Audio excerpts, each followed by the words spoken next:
Okay, so we're first going to dump the 3 bins from the 3 classrooms of Mrs. Menard's New Lexington 4th grade students. And remember, it was an experiment, so we had protective covering during this whole time so nothing got in or out of the experiment, okay? So we're dumping them on the tarp.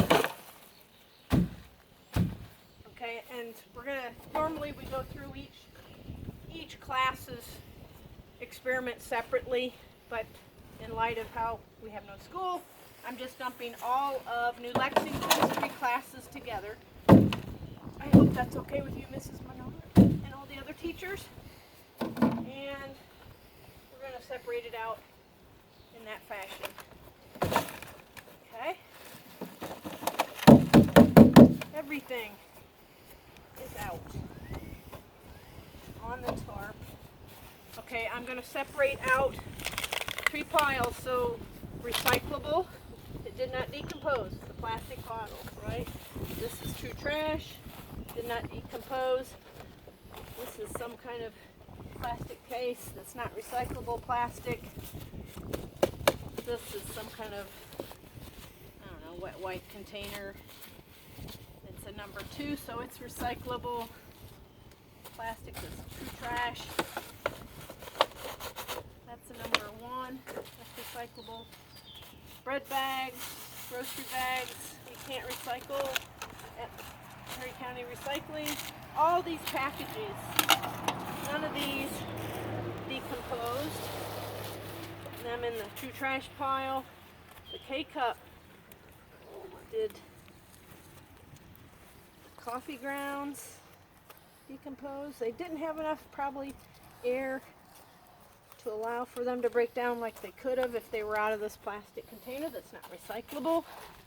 We have a body armor container, that's number 1. The caps we can't recycle at our center. We have a diaper. Actually, this is a pull-up. Did it decompose? No, it just swelled all up, and it's filled with these SAPs. They're polymers, super absorbent polymers is what SAP stands for, that allows these little beads inside of diapers and pull-ups to expand up to 50 times roughly their size and absorbing all the moisture from the baby. But it did not decompose. It just swelled up. Oh, we don't want that. Swelled up into a big, nasty looking diaper mess, didn't it? Alright, true trash. You think of one baby, how much trash one baby generates in diapers in a couple years of potty training. Looking at probably 3,000 pounds of true trash going to the landfill from one baby. These are all packages. There's aluminum can, pop can, bottle, solo cup.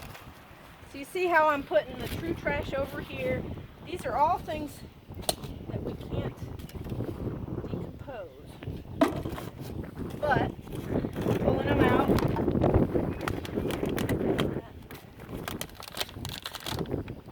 We're separating them out.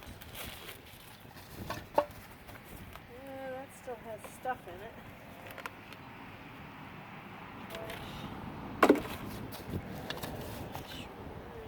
That's a 4. Okay. This one has a goober in it. Perco will throw that, or Perry County Recycling will throw that away because it. Ooh, is that paper? This here looks like cardboard. Cardboard comes from trees. If it's a living thing that comes from the earth that lives, it has the ability to decompose if it's given the properties of moisture and air. So this is getting there. Given more time, it'll get there. Okay, caps. There's a spork. There's what's left of a crescent container trying to break down, but there's a plastic layer.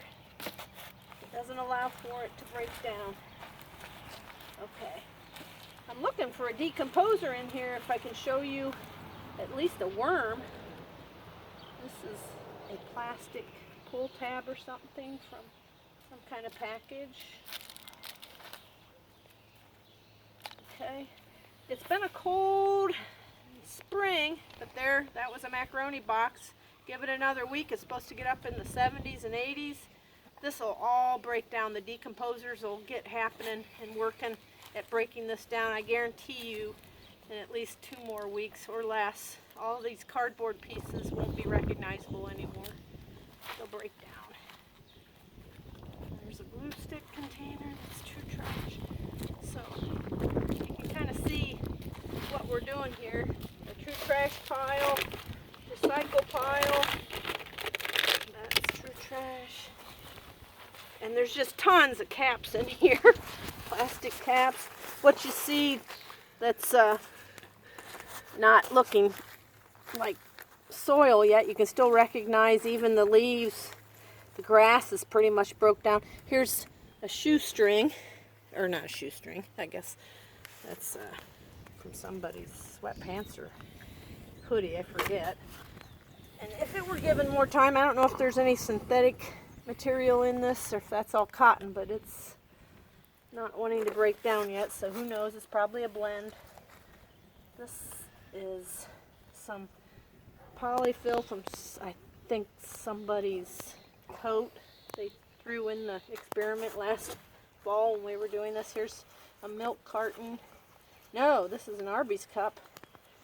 And evidently an Arby's cup, even though they say it's paper, there's a layer of plastic in there that doesn't allow it. Serves as a barrier, doesn't allow for the air exchange. The decomposers don't like that.